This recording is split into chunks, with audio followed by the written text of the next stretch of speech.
In one of my recent videos, I talked about the Kaypro II and how to make the Gotek floppy emulator interact together with the Tandon floppy drive. And while working on the problem resolution and albeit getting it to work, I went still into wrong direction, as watcher Lil Bill has noted in the comments of the original video. So it's time for a brief video errata on the Kaypro II floppy drive topic. Let's start with the current configuration as shown in my last video.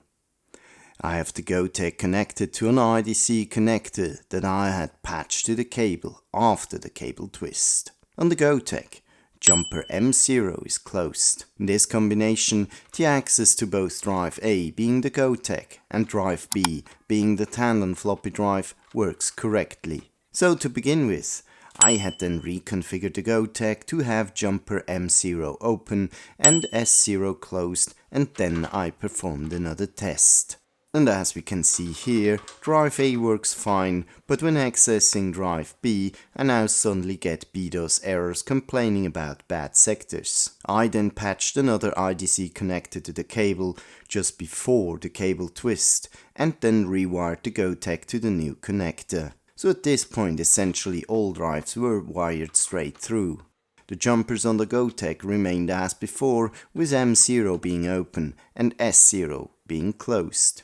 And when then retesting this, it also worked fine to access drive A and drive B, including formatting floppy disks and copying files forth and back. So, to summarize, when using an IBM style twisted floppy drive cable in this machine, then the correct jumpers to use are DS1, which is the third from the left to be closed on the Tandon floppy drive.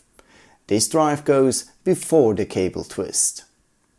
The Gotek goes to the connector after the cable twist, so the far end of the cable, and M0 must be closed and S0 is open. If you don't, you get strange read errors, like the BDOS errors about bad sectors that we have seen before. So far, this is still true to what I said in my previous video, and the M0 seems to compensate for the cable twist. But, and this is absolutely correct, this is not a PC compatible system, so the twisted floppy drive cable is actually wrong to use here.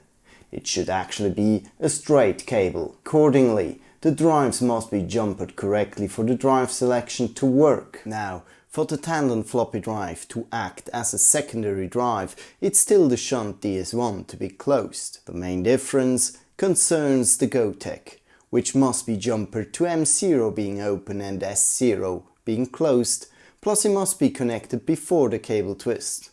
Or better, there is no twist in the cable at all. The reason the twist exists in the PC world is simply an IBM thing of saying, let's not care about the jumpers, the twist inverts the ID signal and thus the position on the cable automatically does the association for drive B on the middle connector and drive A on the far end connector. On the Kaypro and other systems using the ShoeGuard floppy drive interface, no twist is needed since the drive select is set with jumpers. So in the end, the reason it worked, although I did it totally wrong, is in fact I had a mix between jumpering the drive B correctly and screwing up for drive A. So ending up having a mix of both worlds where it's more for luck that it actually worked. Lessons learned. Don't ever assume it's working the same way as on a PC when fumbling around with historic non-PC systems.